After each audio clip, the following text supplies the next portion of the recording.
All right, this is Ocho Libre coming to you from the box in Ventura, California with the story of Red Blue 22.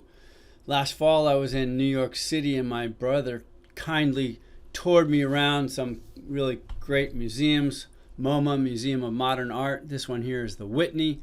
We also went to the Stanley R. Guggenheim, famous museum designed by the irascible Frank Lloyd Wright.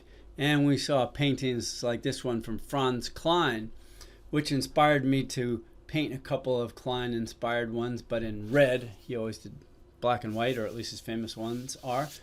Then there's tons of Rothko around. Supposedly this one here was sold for many millions as a forgery, but this one here was sold for 80-something million in the end of 21. But stage one, I wanted to do a painting inspired by Rothko.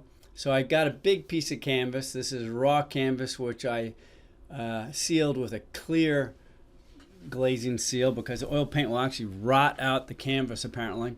Although I don't think Rothko sealed his canvases.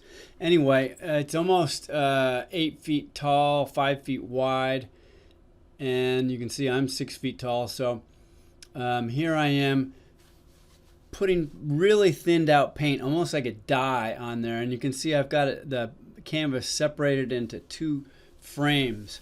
And I wanted to just play with red and blue hues.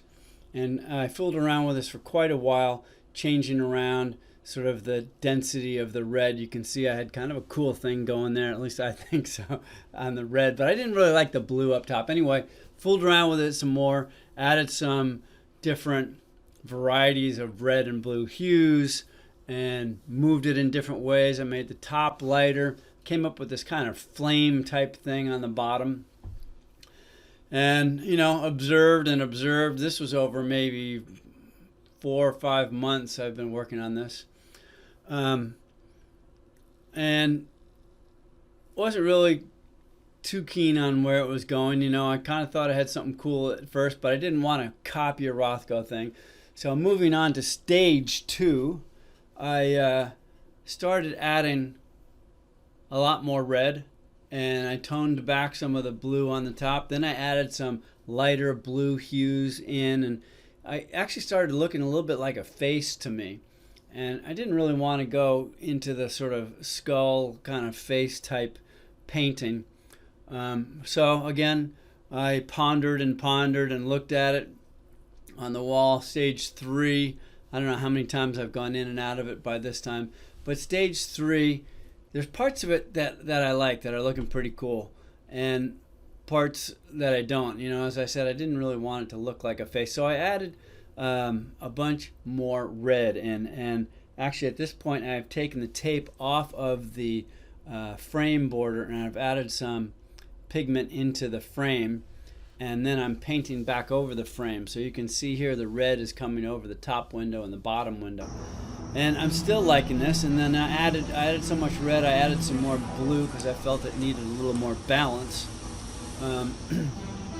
So at this point, with paintings, at least I feel sometimes like, well,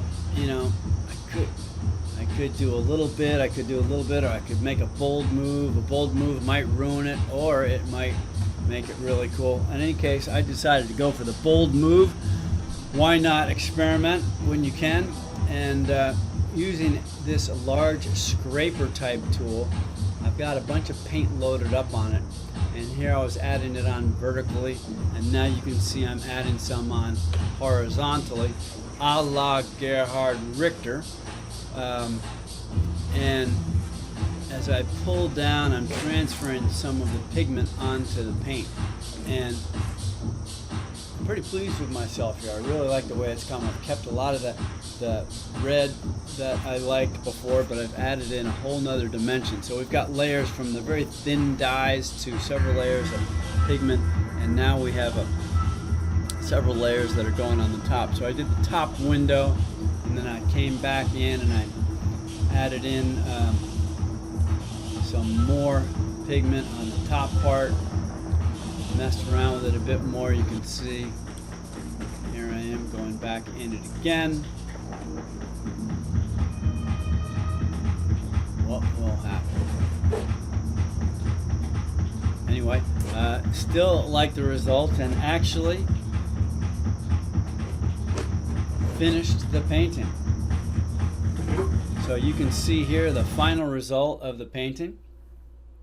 The finished dimensions are, I believe, 50 by 86, so it's pretty big, and that's what it looks like vertically. I've got an app that allows me to put it in these rooms, and the app is really set up for paintings that are much smaller, but they do have a couple of rooms, and I flipped it on its side just to see how it would look. This is a painting on canvas, so it goes on stretchers, and it could, you know, kind of either go one way up or down, or vertically.